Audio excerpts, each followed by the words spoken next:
Para siyang mompo. Maasim eh. Maasim na matamis. We have fire.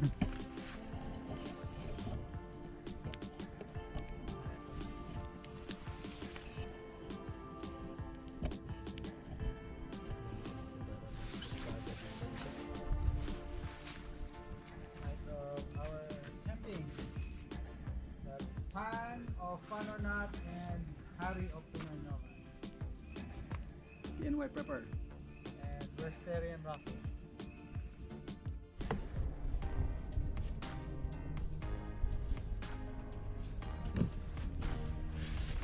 Alright, today we're gonna show you Harry's new car camper. He's gonna show us how he slept last night when we camped here, and it will be a new way to sleep in car, because I slept in my SUV and it's tight, so I don't know if the car is even better than my small SUV. We shall see. Okay. Let's see. How did you sleep? Hello guys, hindi ko dala yung van kasi may stop sa dun sa farm, malambot yung lupa. Uulan kasi. Maulan dun sa Tyler, parang almost 2 weeks more or less yung ulan. So ito kasi nakapark to sa labas kaya pwede siyang gamitin. So first time ko mag-camping using the Mitsubishi Lancer. Pero sa bahay, pag nakapark, tinatry kong matulog din dito sa loob dati. So nung nasa Canada pa kami.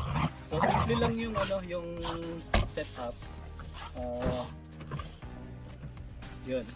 Binaba ko lang yung dalawang seat sa likod. Tapos may nilagay akong plywood dyan sa likod para mag-flat. Dito. Yan, may parang bump siya. Kailangan mo lagyan ng plywood. Kasi may gap. May gap. Otherwise, hindi ka makakatulog ng ayos. Tapos nilagyan, kulang pa rin yung yung plywood. So nilagyan ko siya ng anong tawag din? Nung Stand. yung nilagay ko kagabi yung life jacket. Yeah. Okay. Kasi pa rin yung likod ko eh. So tapos may dalawa akong sleeping bag. So yung isa pang sapin. Pero itong isang sleeping bag na to, mayroon pa tong may padding pa to. May pads na yoga mat para medyo malambot. Tapos ito yung kumot ko. Tapos unan. So demonstrate ko lang sa inyo paano ko kakasubo. Hindi, para makita mo siya pagpasok. Basta natin dito.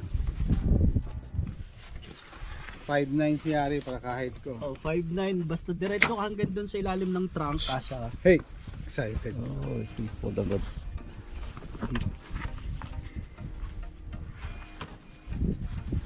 So, yan. Straight.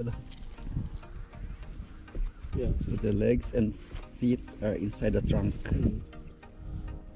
So, medyo tight pero kasi naman, komportable naman. Straight kang ganun. Pwede ganito magilid. Okay. Tapos, pwede rin ganito. Curl. Curl. Curve. Kasi kagabi malamig eh. Yeah, it is. So, gumanto na ako.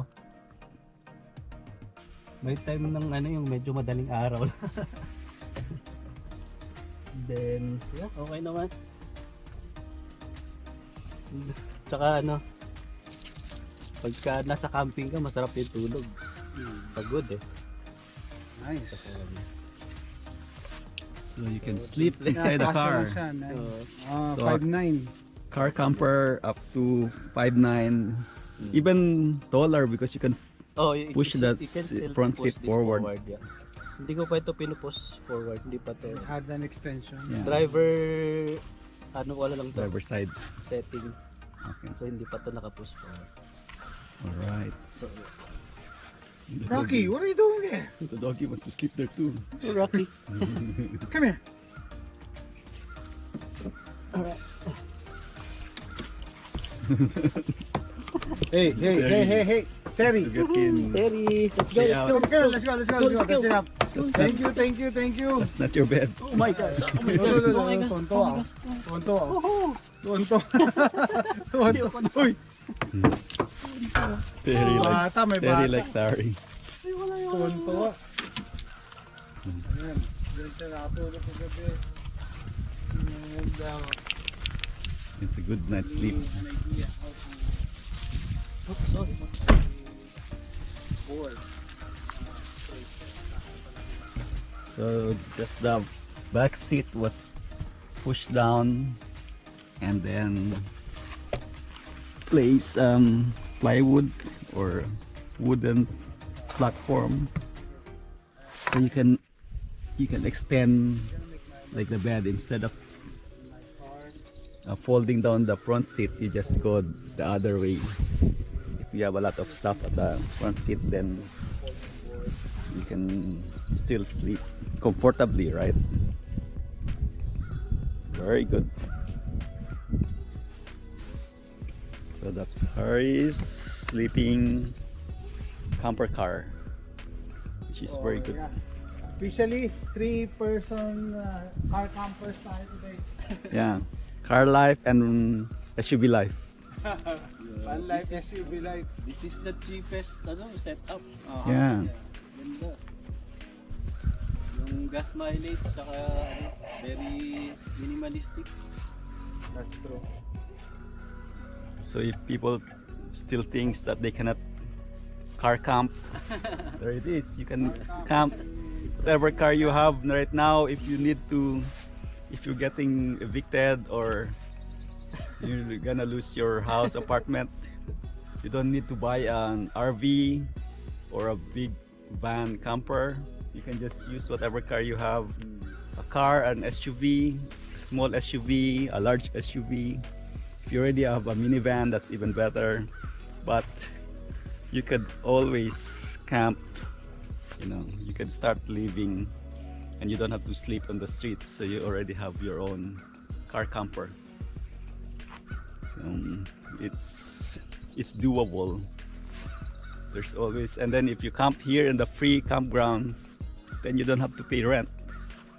You can just camp anywhere, and if you need, but you still have, if you work in the city, then you still have to drive maybe an hour, 2 hours. But still better than, you know, being kicked out and you don't have any place to sleep. All right. Thanks to Harry from Pinoy Nomads. Don't forget to subscribe, and thanks for watching. See you soon. Saying goodbye to Harry from Pinoy Nomads. At least he was able to come here and camp with us last night. Today he's gonna leave early because he has to drive to his new place of work. New adventure for him after today. So it's good we were able to catch him before he left.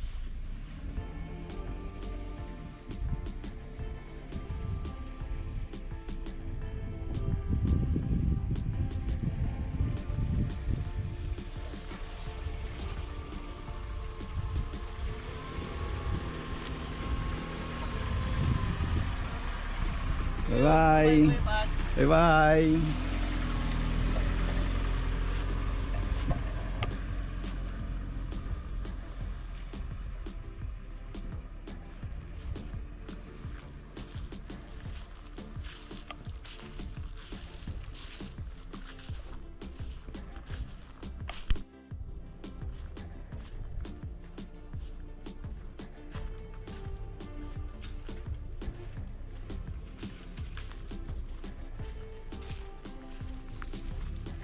Doggies.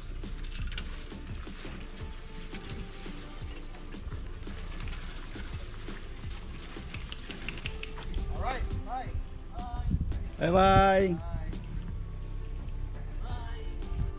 Bye doggies. No.